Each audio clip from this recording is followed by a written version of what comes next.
Lesson 1. Sounds of A, E, N, and M.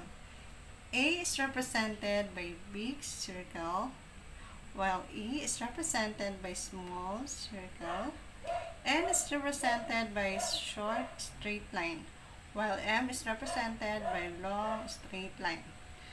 Let's proceed to A, E, N, M words. Me words. M and then E. May. M and then A. Mean. M, E, N. Ni. The rules in shorthand is what you hear is what you write. Then the word ni is N and E. Name. N, A, M. Aim. A, M.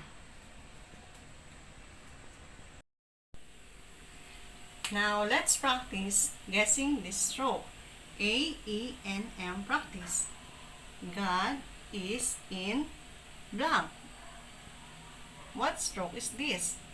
Second one. Blank. God bless you. Then let's proceed to number 3.